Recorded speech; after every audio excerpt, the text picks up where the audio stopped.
पागल हो गई तुम? शगुन की मेहंदी कोई धोता है क्या? अरे जाने दीजिए दादी, मुझे बहुत खुजली हो रही है, हाथ धोने पड़ेंगे। अरे बात तो सुनो हमारी, तुम्हारे हाथों पर प्रथम सर के नाम की मेहंदी लगी है। अगर आप सभी लोग भी राध्या का साथ देना चाहते हैं, तो राध्या के लिए इस वीडियो को एक लाइक करके, चैनल को सब्सक्राइब करके, बेल आइकन को ऑल पर सेलेक्ट कर दीजिए। तो हमारे जीते जी मुमकिन नहीं है। निहारिका गुस्से और बेचैनी में कांपती हुई कहती है कि ये नाम मेरी किस्मत नहीं, मेरी मजबूरी है। तभी पूरे घर में सन्नाटा छा जाता है और प्रथम सर सीढ़ियों से उतरते हुए कहते हैं कि अगर ये मजबूरी है, तो आज मैं इसे अपनी जिम्मेदारी बना देता हूं।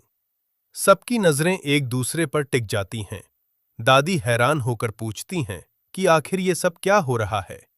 तभी निहारिका रोते हुए सच्चाई बताने लगती है कि ये रिश्ता एक झूठ पर टिका है और वो इस झूठ के साथ किसी की जिंदगी बर्बाद नहीं कर सकती।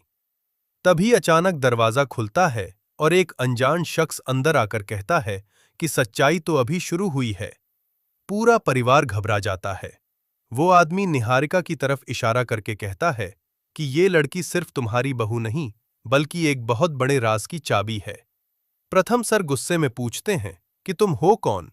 वो आदमी मुस्कुराकर कहता है कि मैं वो हूं जिससे तुम सब भाग रहे हो। तभी निहारिका बेहोश होकर गिर पड़ती है और उसके हाथ की मेहंदी धीरे धीरे मिटने लगती है। दादी कांपती आवाज में कहती हैं कि ये कोई साधारण बात नहीं है।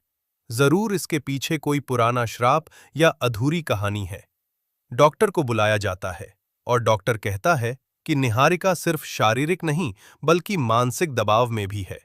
लेकिन असली झटका तब लगता है जब रिपोर्ट में एक ऐसा सच सामने आता है जो पूरे परिवार की नींव हिला देता है।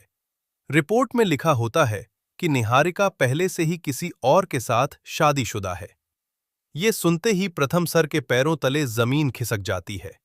दादी गुस्से में निहारिका को घर से निकालने का आदेश देती हैं।